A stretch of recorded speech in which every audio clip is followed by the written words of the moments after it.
Hello friends, मेरा नाम server और आप देख रहे हैं आवर जोन इफेक्ट। तो आज हम चैप्टर पढ़ने वाले हैं force and law of motions. तो पूरा चैप्टर में पूरा कुछ टॉपिक होगा, balance and unbalance force, first law of motions, inertia and mass, second law of motion, mathematical formula of second law of motion, third law of motions, convergence of momentum. तो इन सारा chapter होगा, तो जिनमें से आज हम लोग कवर करेंगे फोर्स क्या है और उसके टाइप क्या है। ठीक है, तो चलिए बिना देर के वीडियो आज का स्टार्ट करते हैं।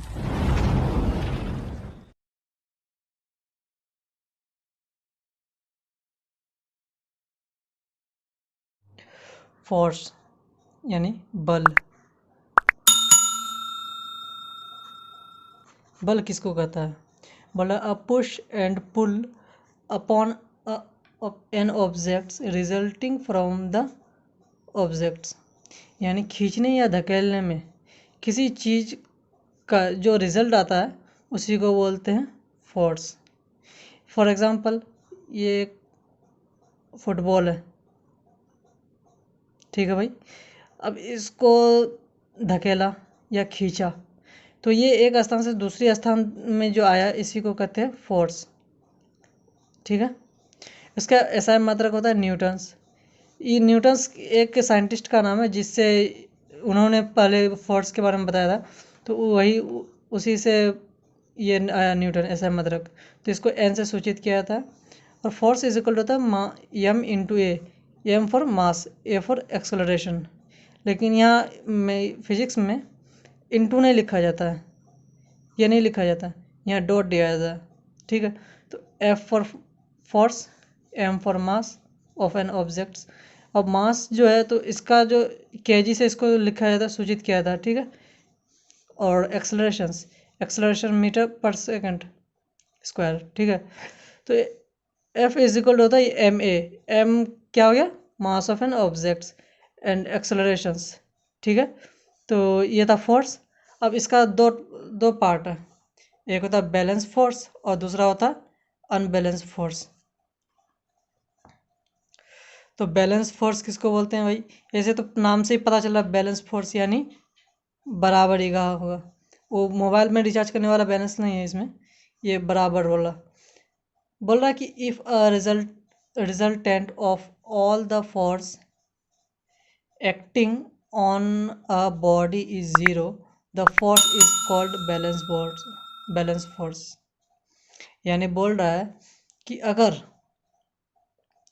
कोई भी कोई भी बल बल अगर हुआ, अगर उसका मान अगर जीरो हो गया, जीरो न्यूटन, तो वो हो गया बैलेंस फोर्स। फॉर एग्जांपल लेते हैं, बचपन में तो रस्सी को बहुत रस्सी खींचते हैं। एक बंदा यहाँ पे है, रस्सी इधर से फेंक रहा, ये खींच रहा, और दूसरा इधर से जो खींच रहा है। ठीक है, तो इधर से ये लगा 5 न्यूटन और इधर से भी ये एनर्जी लगा 5 न्यूटन। तो इन दोनों के बीच ये इधर खींच रहा है, ये इधर खींच रहा है, तो यानी ये सेंटर पॉइंट है। ये इधर खींच रहा है, ये इधर हो गया, तो माइनस हो गया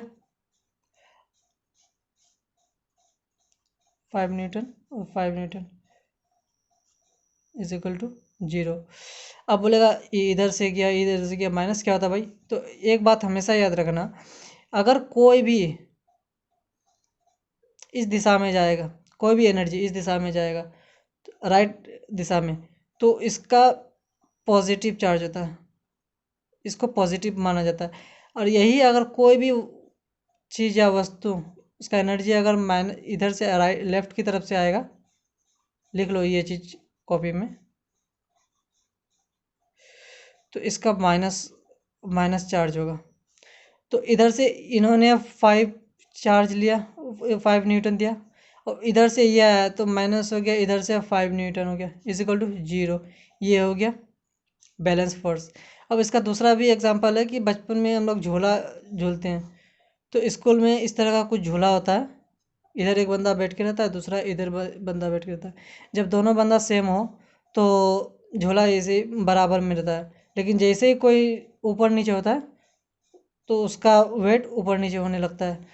फॉर एग्जांपल कि यहाँ पर कोई 10 kg फोर्स लगा रहा है, 10 न्यूटन, और यहाँ पर कोई है 8 न्यूटन लगा रहा है। तो इधर से ये इधर गया तो 10 न्यूटन हो गया। अब इधर से ये है तो -8 हो गया, माइनस तो 2 न्यूटन बचा। अब बोलेगा ये कौन सा फोर्स है भाई, तो ये फोर्स है, इस फोर्स का नाम है अनबैलेंस फोर्स। यानी अनबैलेंस फोर्स कह रहा है if a resultant force acting on a body is not zero the force are called unbalance force. अगर इसका कहना है ये अनबैलेंस फोर्स का कहना है कि अगर कोई भी बॉडी यानी कोई भी वस्तु जिसका रिजल्टिंग फोर्स जिसका मान 0 अगर आया तो वो हुआ बैलेंस फोर्स, और 0 अगर नहीं आया तो वह अनबैलेंस फोर्स। समझ में आया? तो balance force and unbalance force, तो ऐसे नॉर्मली हम लोग याद करने के लिए रख सकते हैं दिमाग में कि बैलेंस फोर्स यानी बराबर फोर्स। अगर बराबर फोर्स आएगा तो जीरो जीरो होगा, जब जीरो होगा तो वो बराबर फोर्स कहलाएगा। अब जीरो अगर नहीं हुआ तो अनबैलेंस फोर्स कहलाएगा, यानी बराबर फोर्स नहीं है। अगर कम बेसी फोर्स हो, अगर बच जाए तो वो अनबैलेंस फोर्स में आएगा, यानी कुछ अगर रह जाए तो वो जीरो हो तो वो बैलेंस फोर्स में आएगा।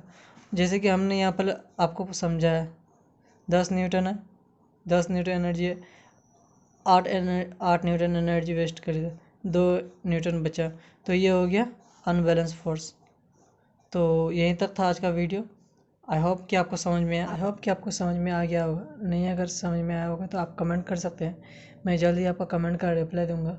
और तब तक के लिए फिर चलते हैं, फिर अगले वीडियो में मिलेंगे जिसमें पढ़ाया जाएगा कि फर्स्ट लॉ ऑफ मोशन कैसे होते हैं, क्या होते हैं। तो चलिए तब तक के लिए बाय।